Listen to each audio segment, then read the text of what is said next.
Bonsoir à toutes et à tous. Vous êtes sur Inside News RDC, le rendez-vous de l'excellence et de la précision. Ravi de vous retrouver pour ce tour d'horizon de l'actualité de notre grand pays, en ce mardi 25 novembre 2025. Au sommaire de cette édition, la diplomatie congolaise à l'offensive en Angola.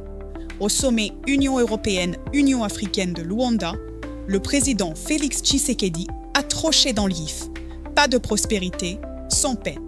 Alors que l'Europe mise sur le corridor de Lobito, Kinshasa rappelle que la sécurité est une urgence vitale face à l'agression rwandaise. Sur le front intérieur, l'étau se resserre. Pendant que l'Assemblée nationale examine la loi sur la formation militaire obligatoire pour notre jeunesse, les rebelles du M23 ouvrent un nouveau front inquiétant dans le territoire de Shabunda, au sud Kivu, provoquant de nouveaux déplacements de population. À Kinshasa, la capitale retient son souffle et pleure ses morts. Un tragique accident sur la route de Matadi a coûté la vie à au moins 11 personnes hier, relançant le débat sur le contrôle technique. Parallèlement, le bras de fer continue entre l'hôtel de ville et les conducteurs de mototaxis qui défient les nouvelles zones interdites. Enfin, nous parlerons économie avec l'ouverture du forum Makutano et sport, avec la fidélité touchante de Claude Leroy envers la RDC. Restez avec nous, l'information vérifiée commence maintenant. Nous ouvrons ce journal à Luanda, en Angola, où se tient depuis hier le 7e sommet entre l'Union africaine et l'Union européenne. C'est un moment charnière pour redéfinir les relations entre les deux continents, 25 ans après le lancement de ce partenariat au Caire. Le président de la République, Félix-Antoine Tshisekedi, a tenu un discours de vérité devant ses pairs. Intervenant dans le panel sur la paix et la sécurité, le chef de l'État a martelé que ces concepts ne sont pas des options, mais des urgences vitales. Il a clairement signifié aux partenaires européens que discuter de mobilité ou d'investissement est illusoire si l'on ignore la réalité brutale qui frappe la RDC. Le président a rappelé que les principes de souveraineté et d'intégrité territoriale sont mis à rude épreuve, citant l'agression rwandaise comme un exemple douloureux pour la violation du droit international. Pour Kinshasa, ce sommet doit être un moment de vérité pour corriger ce qui doit l'être. Mais l'Europe ne vient pas les mains vides. La présidente de la Commission européenne, Ursula von der Leyen, a plaidé pour un partenariat de choix, soulignant que l'Europe reste le premier partenaire commercial de l'Afrique, loin devant la Chine. Au cœur de cette stratégie, le fameux corridor de Lobito. Ce projet titanesque vise à relier la Zambie et la RDC aux marchés mondiaux via l'Angola. L'Union européenne, via son initiative Global Gateway, mobilise des financements massifs pour ce corridor, impliquant des acteurs majeurs comme le groupe portugais Mota Engil, l'opérateur belge Vecturis ou encore Trafigura.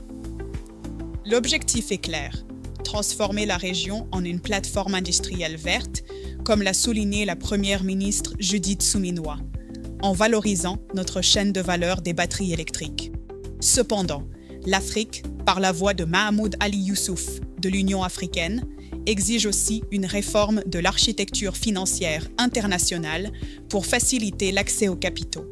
En marge de ce sommet, la diplomatie bilatérale bat son plein. Le président Tshisekedi a échangé ce lundi avec son homologue sénégalais, Bassirou Diomaye Faye. Les discussions ont porté sur le renforcement de la coopération sécuritaire et économique entre Kinshasa et Dakar, dans une volonté commune de consolider l'amitié entre les deux peuples. De la diplomatie des sommets à la réalité du terrain, le contraste est saisissant. Alors que l'UE annonce l'octroi de 10 millions d'euros supplémentaires au FARDC pour des équipements non létaux, portant l'aide totale à 30 millions d'euros via le mécanisme européen pour la paix, la situation sur le terrain se dégrade. Au sud Kivu, les rebelles du M23, soutenus par le Rwanda, ont étendu leur zone d'influence. Après avoir conquis Maïmingi, ils occupent désormais les villages de Kimbili et Nyalobemba dans le territoire de Chabunda, suite à une offensive menée le 20 novembre. C'est une première incursion dans ce territoire stratégique, riche en minerais et en forêts. Cette avancée a jeté plus de 1700 ménages sur les routes de l'exil, vers le nord ou dans la brousse, créant une nouvelle crise humanitaire. Le centre de santé local est débordé par l'afflux de blessés. Il ne faut pas oublier l'autre menace, les VDF. Selon le baromètre sécuritaire du Kivu, les ADF ont été le groupe armé le plus meurtrier en octobre, faisant plus de victimes civiles que le M23, bien que leurs exactions soient souvent moins médiatisées, comme le souligne l'analyste Henri Pacifique Mayala Deboteri. Face à ces défis, la nation s'organise. À Kinshasa, la Commission Défense et Sécurité de l'Assemblée nationale a débuté hier l'examen du projet de loi instituant une formation militaire obligatoire pour la jeunesse. Sous la direction du député Carline Zanzuka Sivita, les élus, accompagnés des délégués de la Défense et de l'Intérieur, évaluent la faisabilité juridique et budgétaire de ce texte ambitieux. L'objectif est clair, intégrer cette réforme dès le budget 2026 pour bâtir une armée de production et de développement, tout en inculquant discipline et patriotisme à la jeunesse congolaise. Pendant ce temps, en Ituri, le commandement militaire est sur le terrain. Le général-major Antoine-David Mushimba, commandant de la 32e région militaire, est arrivé à Mombasa pour auditer la 31e brigade. Son message est ferme: vérification des soldes, de la ration et des munitions. Il a également mis en garde les troupes contre l'usage abusif des téléphones portables qui pourraient trahir les positions stratégiques, et a insisté sur l'apolitisme strict de l'armée. Retournons à Kinshasa où l'économie rencontre la politique. La première ministre Judith Suminwa a lancé ce mardi la 11e édition du Forum international des affaires Makutano. Placée sous le thème « Les contrats du Congo, l'heure du choix », cette rencontre cruciale réunit le Gotha économique pour discuter mines, énergie et transport. La chef du gouvernement a insisté sur la nécessité impérieuse de diversifier notre économie et de privilégier la transformation locale de nos ressources. C'est là que se joue l'avenir d'une économie congolaise souveraine et compétitive. Mais les grands projets nationaux se heurtent parfois à une exécution défaillante. À Bassankoussou, dans la province de l'Équateur, le programme de développement local des 145 territoires, PDL 145T, est au point mort.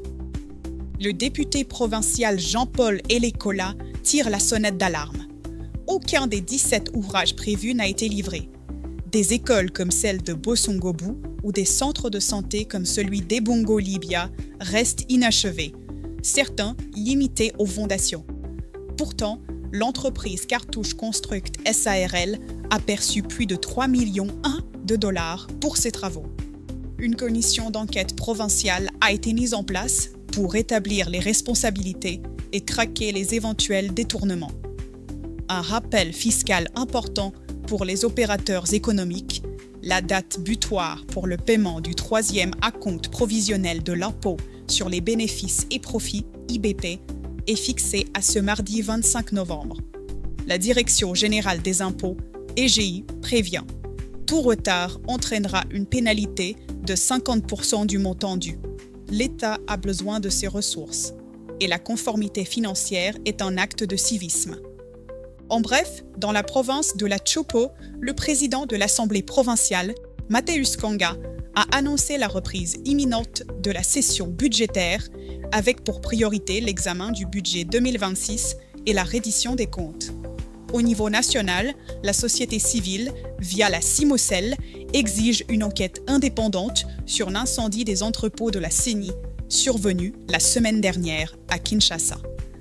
Luc Loutala, son coordonnateur, s'étonne que les leçons de l'incendie de 2018 n'aient pas été tirées et demande que la lumière soit faite sur ce sinistre au contour flou. L'actualité quinoise est marquée par le deuil.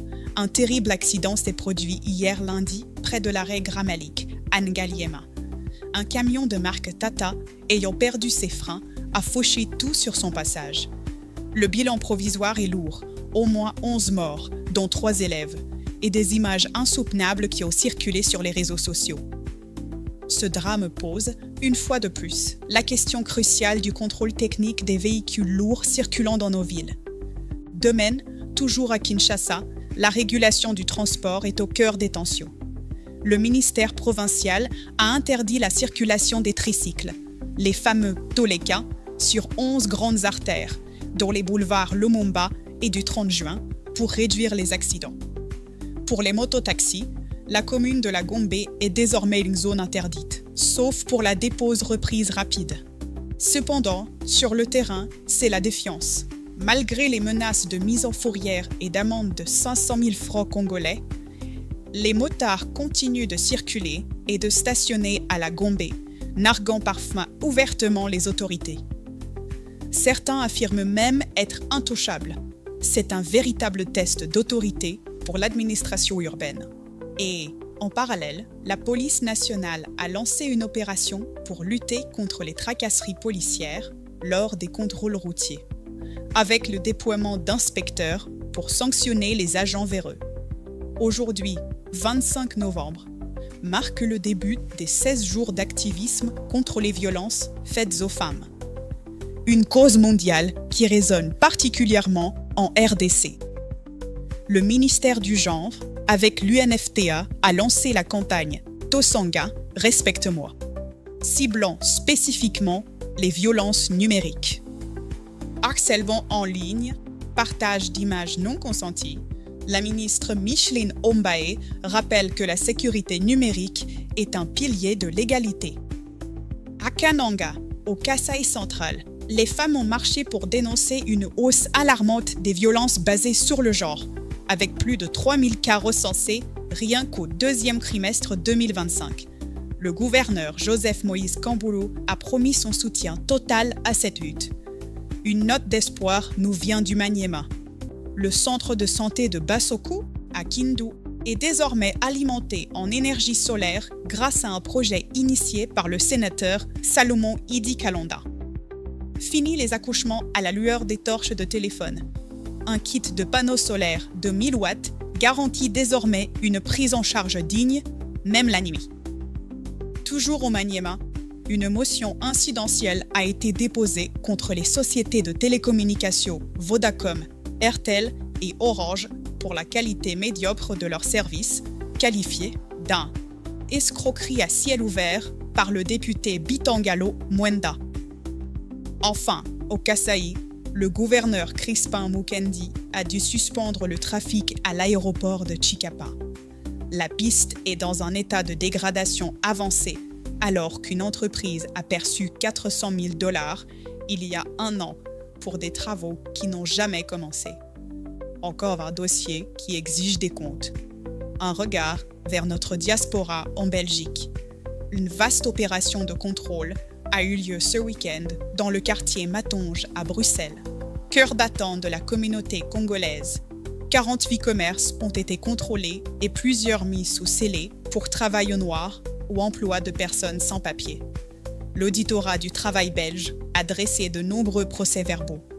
Un rappel que le respect des lois sociales est impératif, où que l'on soit. Terminons cette édition par le sport. À Kinshasa, la 3e édition de la Coupe du Congo de basketball sur fauteuil démarre ce 28 novembre au gymnase de la police. Grande innovation, un format mixte et inclusif pour valoriser nos athlètes en situation de handicap. En volleyball, au championnat des clubs de la zone 4 à Douala, fortunes diverses pour nos représentants. Chez les messieurs, le VC Service National a battu le VC Espoir 3-7 à 1. Chez les dames, le VC La Loi a malheureusement trébuché face aux Camerounaises de Nyongokele 0-3. Et une belle histoire de fidélité pour clore ce journal. Claude Leroy, l'ancien sélectionneur des Léopards, a révélé avoir refusé le poste de sélectionneur de la Jamaïque pour les barrages du Mondial 2026. La raison, il ne voulait pas risquer d'éliminer la RDC, probable adversaire de la Jamaïque. J'ai refusé pour éviter les problèmes avec les Congolais, a-t-il déclaré. Un geste qui touchera sans doute les supporters.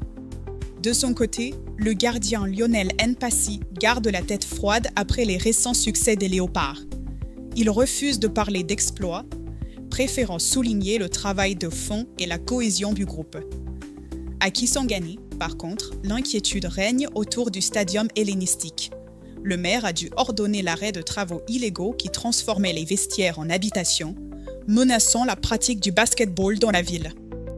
Voilà pour l'essentiel de l'actualité de ce mardi. De Luanda à Kinshasa, de Shabunda à Bruxelles, les défis sont nombreux, mais la résilience congolaise reste notre plus grande force. Inside News RDC s'engage à continuer de vous informer avec rigueur en séparant les faits des rumeurs. Dans un monde saturé d'informations, choisissez toujours la vérification. Soyez prudents sur les routes, exigeants envers vos dirigeants et solidaires entre vous. Je vous retrouve la semaine prochaine pour une nouvelle édition, vous laissant aux mains de ma collègue Soraya pour le reste de la semaine. D'ici là, prenez soin de vous et de notre beau pays, la RDC. Bonsoir.